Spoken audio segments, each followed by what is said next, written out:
Liturgia diária. Primeira leitura. Atos dos Apóstolos, capítulo 8, versículos 26 a 40. Naqueles dias, um anjo do Senhor falou a Filipe, dizendo: Prepara-te e vai para o sul, no caminho que desce de Jerusalém a Gaza. O caminho é deserto.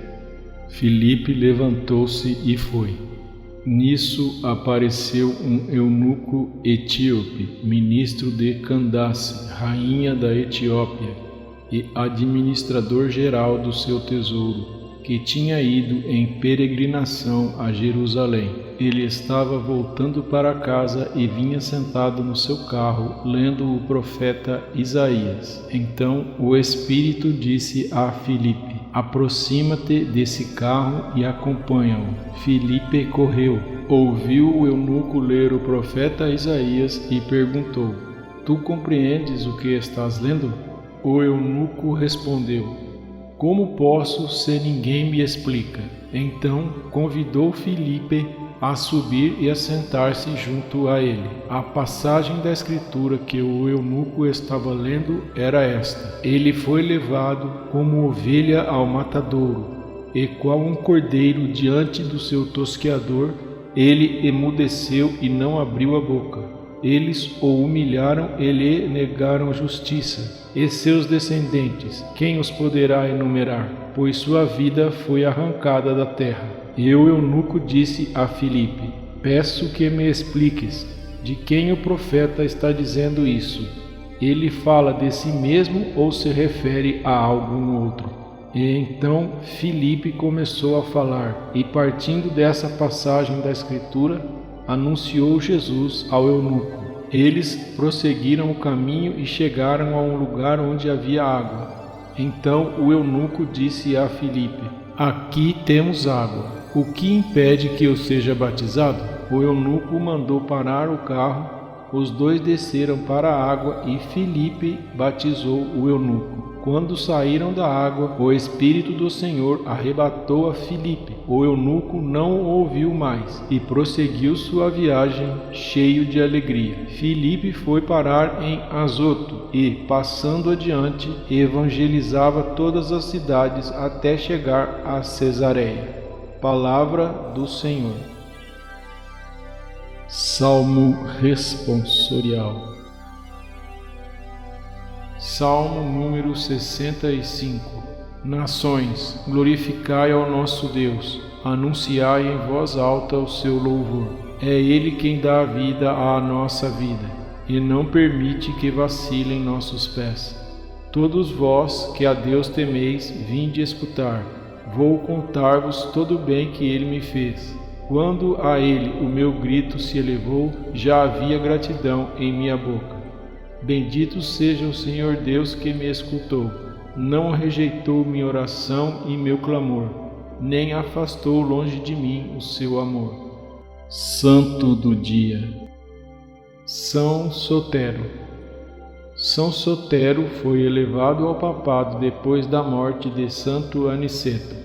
Eusébio conservou passagens de uma carta de agradecimento que São Dionísio, bispo de Corinto, dirigiu aos romanos, e na qual faz alusão à bondade paternal e à liberalidade desse Papa, especialmente em relação àqueles que sofriam por causa da fé. São Dionísio promete que mandaria ler uma carta que Sotero lhe escrevera nas assembleias de Coríntios, juntamente com aquela do Papa São Clemente. Houve quem sustentasse que o escrito conhecido como Segunda Epístola de São Clemente não é senão essa carta. A Igreja venera Sotero como mártir, mas não se conversou nenhum relato de sua morte. Sotero foi papa entre 166 e 175, período em que ser cristão era muito difícil e perigoso. Ele foi eleito o sucessor do Papa Aniceto,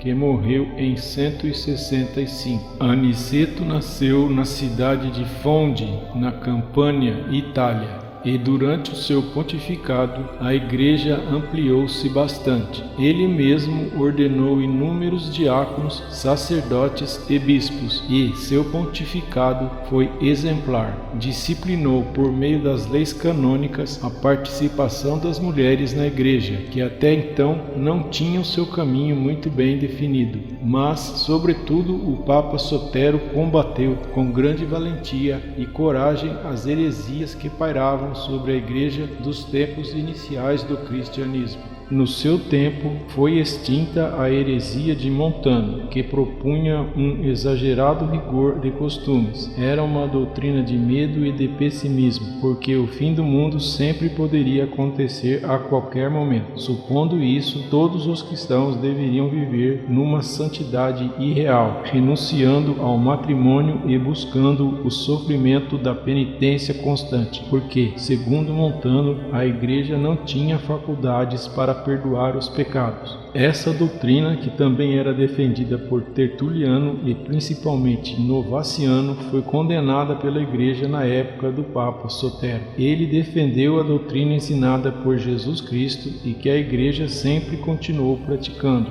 ou seja, que para o pecador verdadeiramente arrependido não existe pecado, por maior que seja, a que não se possa conceder o perdão. Assim, desapareceu o clima de rigor e pessimismo que tanto atormentava os cristãos, tão contrário ao da doutrina do Evangelho, que prega o amor, o perdão, a alegria e a esperança. Outra característica do Papa Sotero foi sua ardente caridade para com os necessitados. Ele desejava que se vivesse como os primeiros cristãos, citados nos textos dos apóstolos, onde tudo era comum entre eles e onde todos eram um só coração e uma só alma. Papa Sotero pedia esmolas para as dioceses mais ricas para que fossem distribuídas entre as mais pobres e esforçava-se para tratar a todos com palavras e obras, como um pai trata os seus filhos. Ele foi um eloquente defensor dos cristãos perseguidos e deixou isso registrado na carta que enviou especialmente para os de Corinto. Os vestígios dela foram encontrados quando Eusébio de Cesareia entregou a ele a eufórica resposta de Dionísio, em agradecimento pelo conforto que o valoroso Papa levou aos corações aflitos pela morte iminente. Provavelmente foi este corajoso apoio que levou ao martírio o Papa Sotero, que morreu em 20 ou 22 de abril de 175 pela perseguição do imperador Marco Aurélio. Segundo uma antiga tradição mantida pela Igreja, São Sotero é homenageado no dia 22 de abril. São Sotero, rogai por nós. Anúncio do Evangelho. O Senhor esteja convosco. Proclamação do Evangelho de Jesus Cristo, segundo João, capítulo 6, versículos 44 a 51. Naquele tempo, disse Jesus à multidão: Ninguém pode vir a mim, se o Pai que me enviou não o atrai, e eu o ressuscitarei no último dia. Está escrito nos profetas: todos serão discípulos de Deus. Ora, todo aquele que escutou o Pai e por ele foi instruído, vem a mim. Não que alguém já tenha visto o Pai, só aquele que vem de junto de Deus viu o Pai. Em verdade vos digo, quem crê possui a vida eterna. Eu sou o pão da vida. Os vossos pais comeram o maná no deserto e, no entanto, morreram. Eis aqui o pão que desce do céu. Quem dele comer nunca morrerá. Eu sou o pão vivo descido do céu. Quem comer deste pão viverá eternamente. E o pão que eu darei é a minha carne dada para a vida do mundo. Palavra da salvação. Obrigado por assistir. Inscreva-se. Deus te abençoe. Amém.